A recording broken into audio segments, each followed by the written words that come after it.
Saudara ahli pidana di persidangan mengatakan terdakwa Eliezer terpaksa dan takut saat atas perintah Verdi Sambo. Eliezer sebagai duen plager dinilai tidak dapat dimintai pertanggungjawaban secara pidana.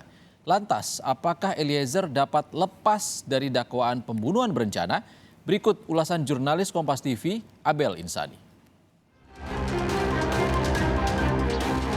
Jadi kalau dikatakan tadi cara pertanggungjawaban dihubungkan dengan kemungkinan dalam materialisme, tentu saja bahwa perbuatan itu memenuhi unsur, baik unsur subjektif maupun unsur objektif.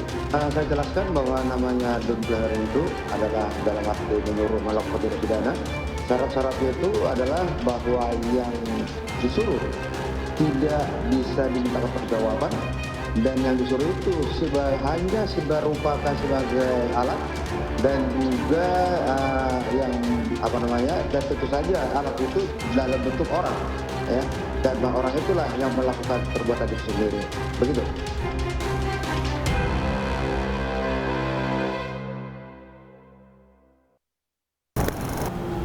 Pemeriksaan psikologi forensik sudah dilakukan kepada 5 terdakwa dan hasilnya kemarin sudah diungkapkan oleh ahli yang dihadirkan sebagai saksi oleh jaksa penuntut umum dalam persidangan. Hasilnya Verdi Sambo memiliki kecerdasan di atas rata-rata, sedangkan Richard Eliezer memiliki kepatuhan yang tinggi dalam relasi.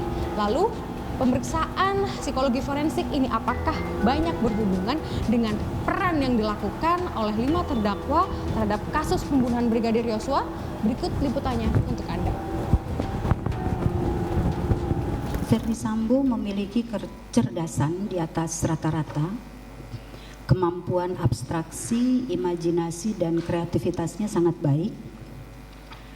Secara umum, cara berpikirnya lebih ke arah praktis dibanding teoritis, dan pola kerjanya tekun, motivasi berprestasinya tinggi untuk mencapai target yang melebihi dari target yang diberikan kepadanya.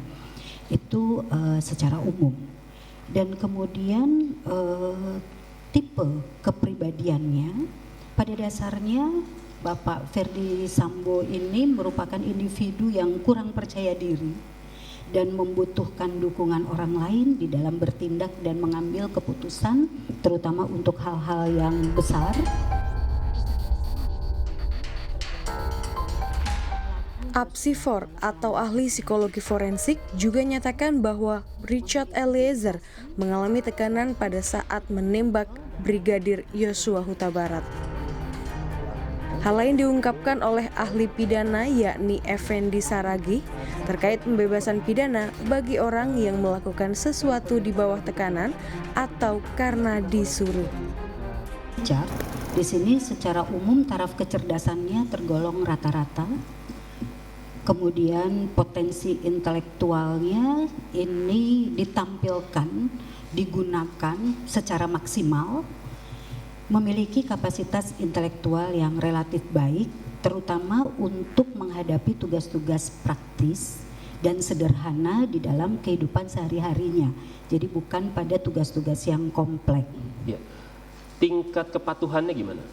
Obedience dari Richard? Tingkat kepatuhannya Richard tinggi. Tinggi? Iya. Terhadap apa? Figur otorita. Figur otoritas. Dari kronologis yang Ali terima, yang tadi Ali sampaikan, apakah situasi ini adalah situasi dalam keadaan memaksa? Coba Ali jelaskan. Daya paksa?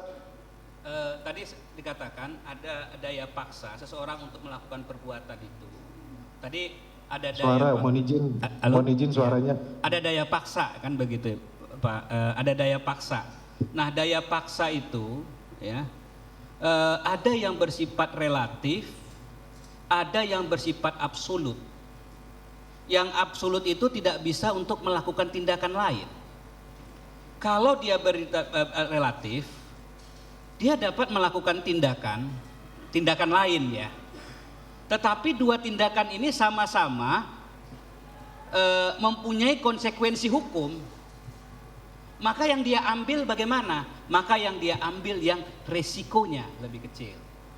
Itu rumusan di dalam berkaitan dengan daya paksa yang bersifat absolut, daya paksa relatif, yang itu daya paksa itu timbul dari seseorang. Ada juga yang timbul dari suatu keadaan.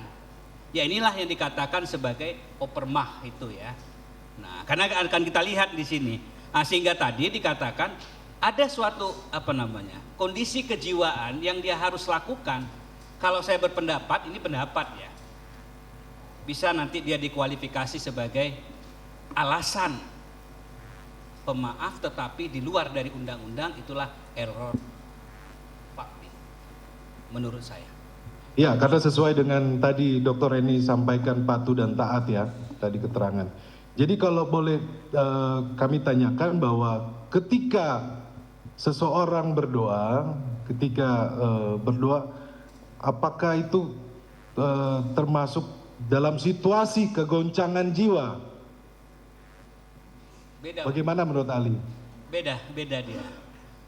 Kalau kegoncangan jiwa itu begini, kegoncangan jiwa itu sehingga dia harus melakukan. Tadi saya katakan tadi, kegoncangan jiwa itu berupa perilaku yang dia harus melakukan tindakan itu, tidak ada lain.